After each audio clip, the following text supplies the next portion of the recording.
রাজ্যের 4 বিধানসভা কেন্দ্রের উপনির্বাচনে বড় ব্যবধানে জয় পেয়েছে তৃণমূল কংগ্রেস। এর মধ্যে কলকাতার মানিকতলা কেন্দ্রটিও রয়েছে। মানিকতলায় তৃণমূল প্রার্থী সুপ্তি পাণ্ডে তার নিকটতম প্রতিদ্বন্দ্বী বিজেপির কল্যাণ চৌবেকে ৬২,০০০-এরও বেশি ভোটের ব্যবধানে পরাস্ত করেছেন। বিধানসভা উপনির্বাচনের এই জয় স্বভাবতই উচ্ছ্বসিত ঘাসফুল শিবির। তৃণমূল প্রার্থী সুপ্তি পাণ্ডে বলেন, এটা মানুষের জয়। মানুষের জয়, তা তো আছেই।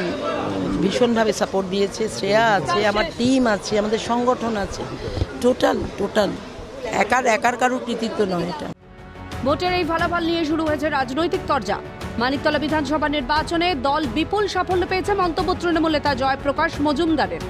মানিকতলা বিধানসভায় উপনির্বাচনে এবার আমরা দারুণ সাফল্য পেয়েছি। যদিও তৃণমূলের এই জয়কে বিশেষ আমল দিতে নারাজ পদ্মশিবির। বিজেপি মুখপাত্র শ্রমিক ভট্টাচার্যের অভিযোগ, মানিকতলায় কিভাবে ভোট হয়েছে তা সবাই দেখেছে। কিন্তু কিভাবে মানিকতলার ভোট হয়েছে শুধু নির্বাচনের দিন আপনাদের সংবাদ মাধ্যম আপনারা দেখিয়েছেন। মানিকতলার প্রার্থী পরিবারের একজনকে সিআইএসএফ ধাওয়া করতে সমস্ত লোক নিয়ে ঢুকে পড়েছেন। আমাদের জেলা সভাপতি, আমাদের প্রার্থী তারা ধর্নায় বসেছেন। তো কালকে অবরুদ্ধ করে ভোট হয়েছে। 31 নম্বর ওয়ার্ডে কোনো ভোট হয়। একই সুর মানিকতলার পরাজিত প্রার্থী কল্যাণ চৌবের গলায়।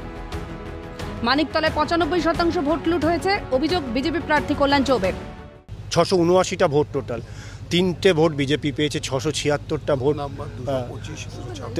দিয়ে তৃণমূল পেয়েছে 676টা, মানে 676 পাচ্ছে শাসক দল, বিরোধী দল পাচ্ছে 3।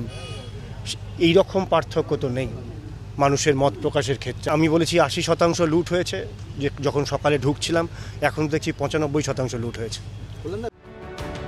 ক্যালকাটা নিউজ।